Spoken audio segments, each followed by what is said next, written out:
Welcome back, everybody. And I am now speaking with Isabel Bober of Dartmouth College and Matthew Alander. And I realize of Princeton, I should say. And I realize I didn't get your pronunciation. So I hope that I said your names right. You did a great job. Okay. All right. I wanted to make sure. So let's get into the nitty gritty. I mean, you guys must hate each other, right? Because you're at rival institutions. So let's get into the argument, like which colors are more flattering, orange or green? Which is the That's better obvious. mascot? Yeah. Tiger or Big Green? Like, I just realized that Dartmouth's mascot is Big Green and it's a keg, right? No, it is That's definitely what it not. looked like to me. I mean, there's like the student path that it was actually a humor magazine that actually introduced that as part of the Jack-o'-lantern, and they do kind of parodies to the student newspaper, and so they introduced that back in the early 2000s, and it's stuck with us as kind of a shadow mascot. But no, we're so confident we're just the Big Green. Just the Big Green. Well, I have been to both Dartmouth and Princeton's campuses. They are both gorgeous, and I do remember loving Dartmouth's Big Green, as it's called. All right, but I think Princeton clearly needs a leg up now. You got any interesting facts about the Tiger? We need to work on our name. I should have looked up some Tiger facts before I got on here. I can just say that we have athletically, though, the Sweet 16 in the NCAA tournament has sort of been our claim to fame this year, and so there's a lot of Tiger pride happening on campus and around the country, which is exciting. Even if not everybody likes the color orange, right? Exactly. I mean, my birthday's around Halloween, so I've come to embrace the orange and black, but it's an acquired color palette, that's for sure. I actually love orange and never wear green, so I'm a kind of rare. I think most people would prefer green. So I do think that the Princeton P raid, which is it's a fun tradition. I think that has forever changed my concept or how I think about a parade. It's like always a P raid. Yes, there's some fun traditions, I think, at both places. Yes. Okay, tell me about the P raid. Is it just a parade that is a different name, or is there something special about that? Great question. So we have our Princeton reunions that are coming up this actual weekend, and so we are expecting around 30,000 alumni and family members to come back to campus for 3 days, starting tomorrow, I believe. I'm sure some are already here. And if you don't know, people who went to Princeton love this place and have a deep, deep connection to the community here and to the campus. And so they love to come back. And every year at reunions, they have a P raid, which is really just a march through campus of all of the alums who are back on campus, from the just graduating class, so the class of 2023, all the way to our oldest living alum, who is, I'm sure, from the 1940s or 1930s. And so it's a pretty interesting view of just how Princeton has changed over the years, and to see just again how much love there is for this place. You didn't mention the outfits, though. Each class, tell me about the outfits. They have these amazing outfits that are kind of themed, and it's yes, cool. they are. Every class, especially at a major reunion, has a big theme.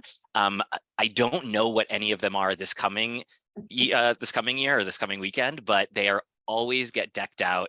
And on your 25th reunion, you get what is called your reunion jacket, which is a brightly colored, we can say, blazer that you then wear at all reunion events. I don't think it would fit in at any other sort of social event other than a Princeton reunion, but they are something to look at, that's for sure. Or maybe RuPaul's Drag Race. That would be a great place for it. Exactly. That should be next week's challenge. Yeah. What people don't always realize is that you really landing in, I think Dartmouth and Princeton are actually really similar with this, with the connection that the alumni feel back to the institution. And you're finding this kind of second home, this place that you return back to, and you build this community that is not just for 4 years, but can really carry on. And I don't think I realized that at all when I was thinking about college. I feel really lucky that I landed at Dartmouth, that kind of, shares that similarity with how the Princeton alums feel. We bleed green is what we say at Dartmouth. I like it. Well, one thing I would say too is both your institutions, neither of them are in major cities. They both feel very small town.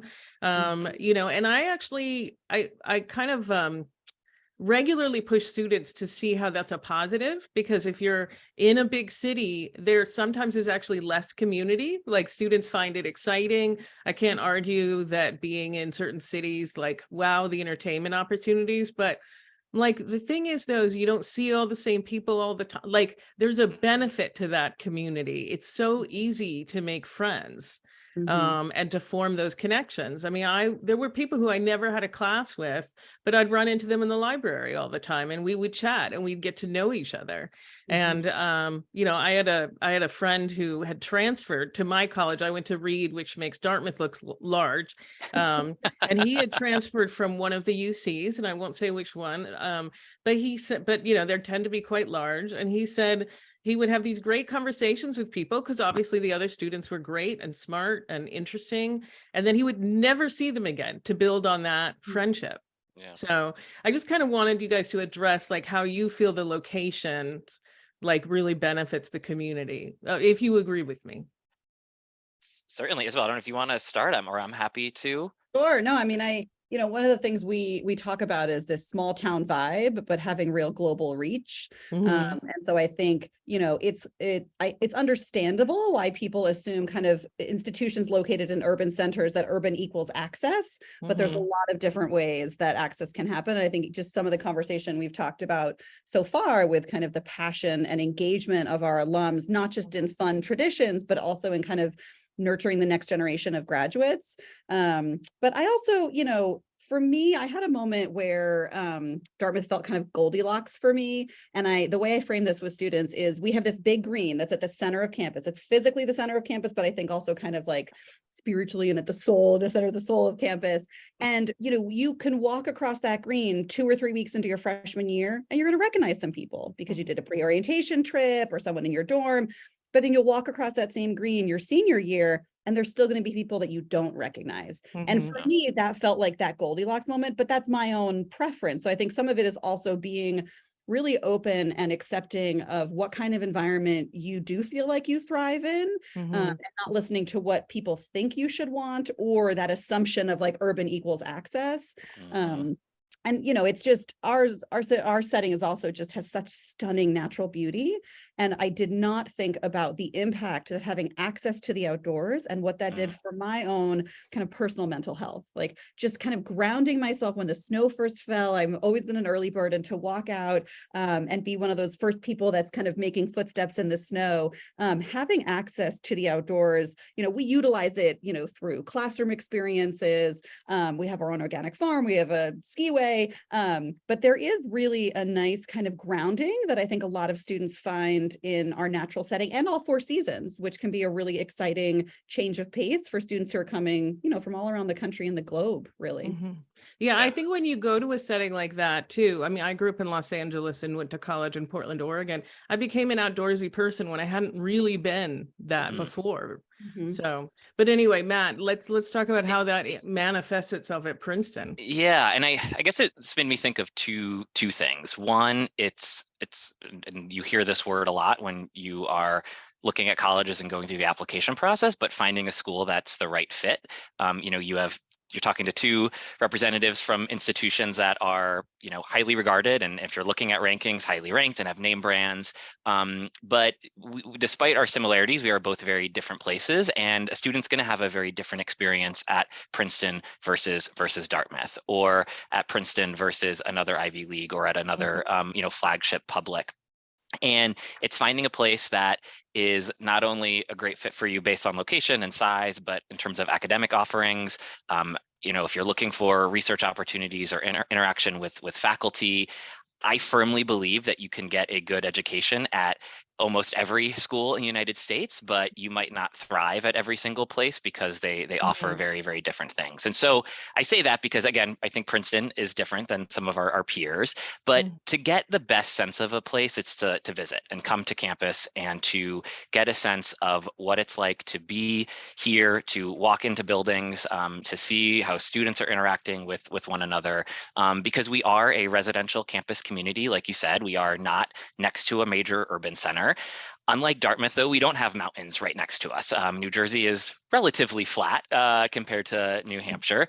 And, we are close to New York City and to Philadelphia. So those are some differences that you'll see. But I would say for students, finding a place that's the right fit, and if you're able to visit campus and get a feel for what that community is like, is the best way to see if that's a good fit for you.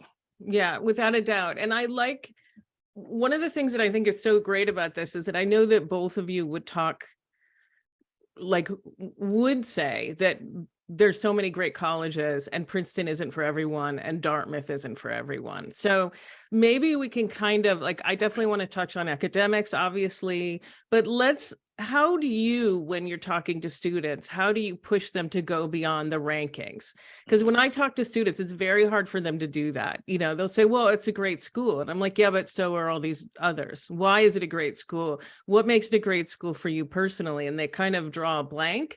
And I don't blame them. I want to be really clear that the process feels very overwhelming. And so the rankings are a way to simplify it. It's not a great way. I don't think much of the rankings. There's so many wonderful institutions that don't rank highly, but it's in their panic. That's how they're trying to simplify things. So how do you push someone to kind of think more deeply about whether because I can't imagine that either of you feel like you have to sell people on your institutions. You're representing the institution. You're not selling them on it. So how do you represent it to try and find that right match? What do you try and get them to think about? And why don't we start with Matt this time and then Yeah, sure.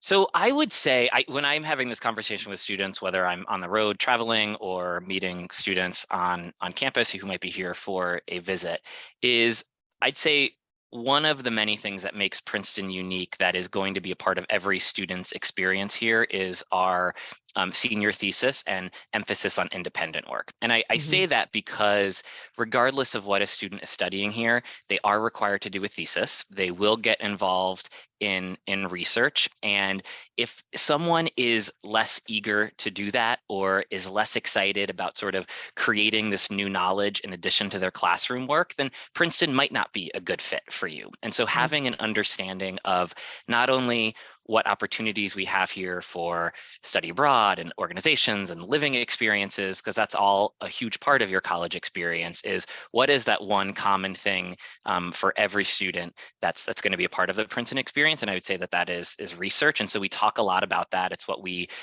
look for: strong writing in our applications. We have a graded written paper that you need to submit when you apply to Princeton. So it's sort of a part of every piece of our process, but certainly something that we talk about with prospective students. Okay, great. All right, Isabel, what would you say? I mean, it's a great question. And I think something that in the roles that we inhabit, we don't honestly have to think about too much. And I think part of it is, I also, coming from an institution that we're aware of the rankings, but that's not why we make the choices we do around curriculum or programs or things like that. And so I think I agree with you that I think rankings can be a helpful place for people to start. But I want to make sure that people push past them, right? I really hope when you're admitted at two great places, you're not choosing one because it happens to be ranked, 2 or 5 spots above another. That feels like not a good use of that.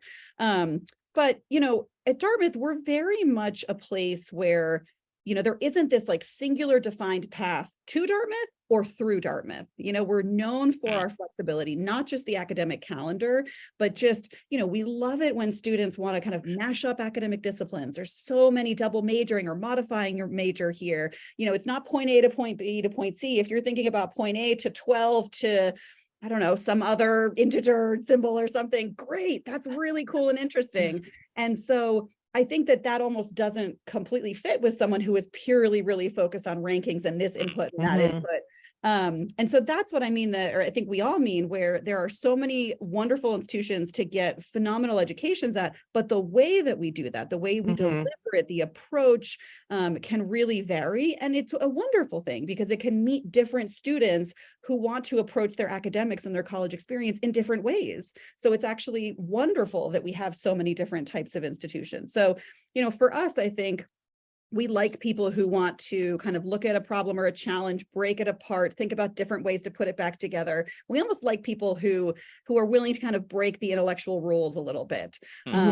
So that's really exciting for our faculty. They love students who want to take risks, who are willing to fail, because that's where a lot of the growth happens, when you're in those uncomfortable moments, and that's where you can push and really grow to kind of new heights. Absolutely. All right. I think that's a perfect place to take a break. So we're going to take a break and then we'll be right back.